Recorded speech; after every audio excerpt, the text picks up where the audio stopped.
નમસ્કાર મિત્રો, દેશ અને દુનિયાના સૌથી મોટા સમાચારમાં તમારું સ્વાગત છે। તો આજના તાજા સમાચાર મેળવવા માટે વિડીયોને અંત સુધી જોતા રહો અને આવા જ રોજના સમાચાર સૌથી પહેલા મેળવવા માટે આ ચેનલને સબસ્ક્રાઇબ કરવાનું ના ભૂલતા। ખેડૂતો માટે મોટા સમાચાર સામે આવી રહ્યા છે મિત્રો, જેમાં ખાતરના ભાવમાં સબસિડી યોજના સરકારે જાહેર કરી છે। તો સારી ખેતી માટે ખાતર એ પ્રાથમિક જરૂરિયાત છે અને ખાસ કરીને ડીએપી અને યુરિયા જેવા ખાતર વિના પાકની સારી ઉપજ મેળવી લગભગ અશક્ય બને છે।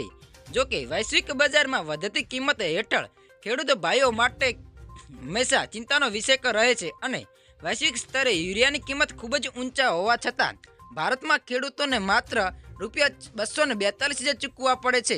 2025 અનુસાર 2025માં યુરિયા સબસિડી માટે સરકારે ₹1.19 લાખ કરોડનું વિશાળ પેકેજ ફાળવ્યું છે। આ સબસિડી મુજબ દિવાલો પર કારણે તેની ખેતી ખર્ચ નિયંત્રણમાં રહે છે અને સબસિડી જાહેર કરી છે। ત્યાર પછી આગળના મહત્વના સમાચાર જાણી લઈએ તો લેપટોપ સહાય યોજના, વિદ્યાર્થીઓને ફ્રી લેપટોપ મળશે।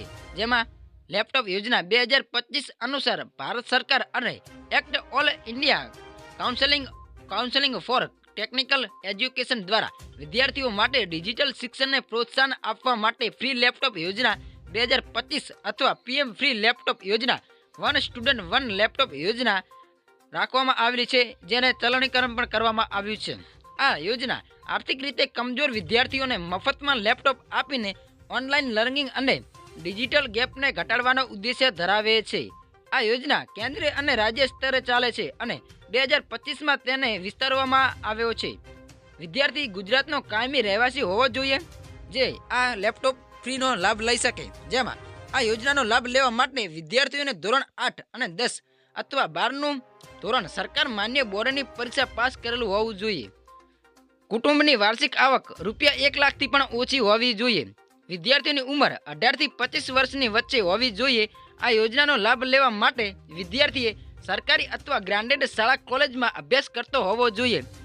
આનો લાભ લેવા માટે વિદ્યાર્થીઓની પોતાની પાત્રતા મુજબ ઓનલાઈન અરજી કરી લેવી જોઈએ। આગળના સમાચાર જાણી લઈએ તો મહિલાઓને મળશે ₹7,000ની સહાય।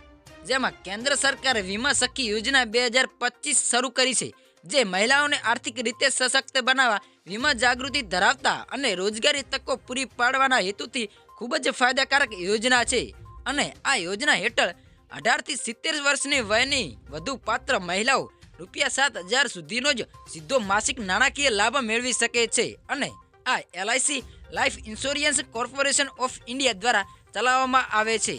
વીમા સખી યોજના એક વિશેષ પગલું છે જે સ્ત્રી 18 થી 70 વર્ષની વયની ઉંમરે મહિલા નિયુક્ત કરીને તેમને આર્થિક રીતે સ્વાવલંબી બનાવવા માટે શરૂ કરવામાં આવી હતી।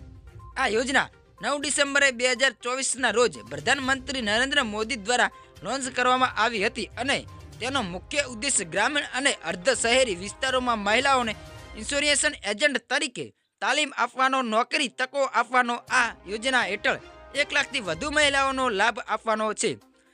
તો મહિલાઓને આ ₹7,000નો લાભ લેવા માટે તરત જ અરજી કરી દેવી। ત્યાર પછી મિત્રો આગળના સમાચાર જોઈ લઈએ તો ગરીબ પરિવારો માટે મોટી ખુશખબર સામે આવી રહી છે, જેમાં હવે મફત ઘઉં, ચોખા અને બાજરી મળશે। જેમાં દેશના ગ્રામીણ વિસ્તારોમાં રહેતા લાખો પરિવારો માટે મહત્વપૂર્ણ સમાચાર સામે આવ્યા છે અને સરકારે તાજેતરમાં રેશન કાર્ડ ગ્રામીણ યાદી 2025 બહાર પાડી છે, જેમાં આર્થિક રીતે નબળા અને સરકારી સહાય માટે લાયક ગણાતા તમામ પરિવારોના નામ સામેલ કર્યા છે।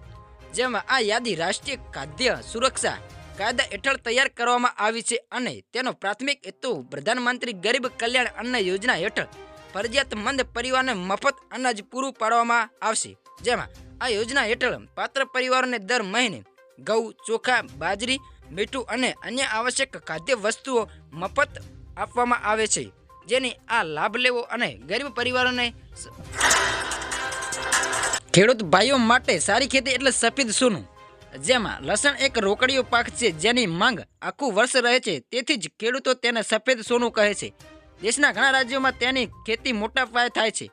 લસણનો અનોખો ફાયદો તેની લાંબી શેલ્ફ લાઈફ છે, જેના કારણે ખેડૂતો તેને તેમના માટે અનુકૂળ કોઈપણ સમયે વેચી શકે છે અને એક સારો નફો પણ કમાઈ શકે છે।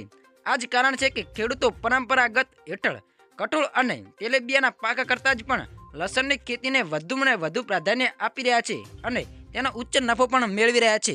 તો આ ખેડૂતો માટે સારા સમાચાર સામે આવ્યા છે. પાન અને આધાર લિંકિંગ ફરજિયાત. તમામ લોકોને હવે પાન સાથે આધાર કાર્ડ બંને પણ લિંક કરવું પડશે. સરકારના આવા નવા નિયમો વિશે તમારી ચિંતા સમજી શકાય છે, પરંતુ આ બરોબરમાં કેટલીક ભ્રમણિયાઓ છે, જેમાં વાસ્તવમાં ભારત સરકારે 2025માં પાન કાર્ડ સાથે જોડાયેલા કેટલાક મહત્વપૂર્ણ નવા નિયમો જાહેર કર્યા છે, જેમાં આધાર સાથે લિંકિંગ અને એક જ પાન કાર્ડ ધરાવતા જેવી જરૂરિયાતો છે. આ જ નિયમોનું મુખ્ય ઉદ્દેશ્ય નાણાકીય પારદર્શિતા ધરાવતી ટેક્સ વેઝન અને ટકાવી અને ભ્રમણિયાઓને રોકવો. પરંતુ બધા જ પાન ધારકો આપમેળ 10,000 રૂપિયાના દંડ નથી ભરવો પડતો, જેથી આ દંડ ફક્ત ચોક્કસ ઉલ્લંઘનો માટે જ છે, જેમ કે પાન અને આધાર સાથે લિંક ન કરવું અથવા બહુવિધ પાન કાર્ડ ધરાવતા તમામ લોકોને ₹10,000નો દંડ ભરવો પડશે. જેથી તમામ લોકો ખાસ ચેતી જાજો અને પાનને આધાર સાથે લિંક કરી દેજો.